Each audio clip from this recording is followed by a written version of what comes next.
নমস্কাৰ তোমালোক সকলোকে পুনৰ এবাৰ নতুন এটি ভিডিঅ'লৈ স্বাগতম জনাইছোঁ।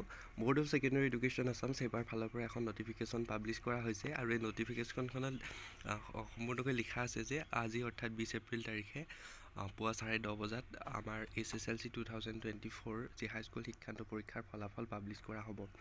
যিহেতু যোৱাকালি এটা টুইট ৰণোজ পেগু ডাঙৰীয়াই কৰিছিলে যে তেখেতে টুইটটোত সম্পূৰ্ণৰূপে উল্লেখ কৰিছিলে, যদি ভিডিঅ'টো চালে তোমালোকে চাব পাৰা, তাত উল্লেখ কৰিছিলে যে আজি অৰ্থাৎ 20 এপ্ৰিল তাৰিখে কোনো ধৰণৰ ৰিজাল্ট নোলায়, কিন্তু তোমালোকৰ মনত বিভ্ৰান্তিৰ সৃষ্টি কৰি আজিও আকৌ পাব্লিছ কৰিছে বা আজি আকৌ খবৰ ওলাইছে যে আজি 10:30 বজাত যি আমাৰ ৰিজাল্ট আছে ৰিজাল্ট প্ৰকাশ পাব। এতিয়া ৰিজাল্ট তোমালোকে কেনেকৈ চাব পাৰিবা এইটো দেখাই দিছোঁ।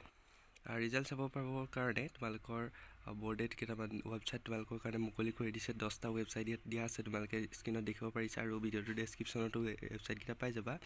যে প্ৰথম ৱেবছাইটটো দিছে seva.online.org, ছেকেণ্ডটো দিছে result.assam.nic, থাৰ্ডটো তেনেকৈ indiaresult.com, ফ'ৰ্থটো দিছে resultsiksha.com, ফিফ্থটো দিছে আছাম শিক্ষা, ছিক্সটো দিছে এক্সাম এক্সেট্ৰা, 7টো দিছে স্কুল 9, 8টো আছাম ৰিজাল্ট, 9টো দিছে জাগৰণজোজ.com, 10টো দিছে vidyavision.com। ইয়াৰ যিকোনো এটা ৱেবছাইটত গৈ তোমালোকৰ ৰিজাল্টটো চেক কৰিব পাৰিবা।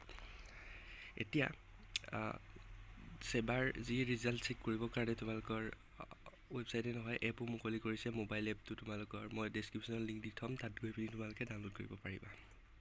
ঠিক আছে, এতিয়া আমি চাওঁ আহা তোমালোকে ৰিজাল্ট কেনেদৰে তোমালোকে চাব পাৰিবা বা কেনেদৰে চাব লাগে তাক দেখুৱাই দিম। ইয়াত তোমালোকে যিটো দেখিছা তোমালোকৰ এডমিট কাৰ্ডটো যদি তোমালোকে উলিয়াই লোৱা, তোমালোকে তাত দুটা নাম্বাৰ দেখিব পাবা, যে ৰোল আৰু নাম্বাৰ বুলি দেখিব পাবা। ইয়াত তোমালোকে যি দুটা ঘৰ দেখিছা, ৰোল B24 হয়, তোমালোকৰ যি হয় সেই বিটোত তোমালোকে তাত ধুনীয়াকৈ দি পিনি যিকোনো এটা ৱেবছাইটত গৈ তাত তোমালোকৰ নিজৰ ৰোলটো ৰোলৰ জেগাত আৰু নাম্বাৰটো নামৰ জেগাত তেনেদৰে তোমালোকৰ বক্স থাকিব, বক্সৰ ভিতৰত ফিল আপ কৰি দিলে তোমালোকৰ ৰিজাল্টটো ওলাই যাব। ঠিক আছে, যিকোনো এটা ৱেবছাইটত গৈ পিনি তোমালোকে সেইটো চাব পাৰিবা। এতিয়া তাত তোমালোকে আৰু ডিজিটেল মাৰ্কশ্বিটখন তোমালোকে ডাউনলোড কৰিব পাৰিবা। তাৰ মোবাইল এপৰ বিষয়ে ক'লোঁ, ডেছক্ৰিপশ্যনটো তোমালোকে লিংক পাই যাবা, তোমালোকে টেনশ্যন ল'বলগীয়া নাই। আৰু লাষ্টত এটা দি থৈছে যে date for providing of hard copy of certificate cum marksheet for the passed candidate shall will be notified in the course of time. Hard copy of marksheet to fail candidate will not provided. So' hard copy যিটো তোমালোকে এতিয়া soft copy উলিয়াব পাৰিবা আজি মোবাইলত, কিন্তু যিটো hard copy তোমালোকৰ স্কুল বা তোমালোকৰ যিসমূহ স্কুলত তোমালোকে পাবা দুদিনমান পিছত, সেইটো কৈছে। গতিকে ৰিজাল্ট চোৱাৰ বাবে কোনো ধৰণৰ যাতে সমস্যা নহয়, এই ৱেবছাইটকেইটা তোমালোকৰ সন্মুখত মুকলি কৰি দিছে তোমালোকৰ বৰ্ডে।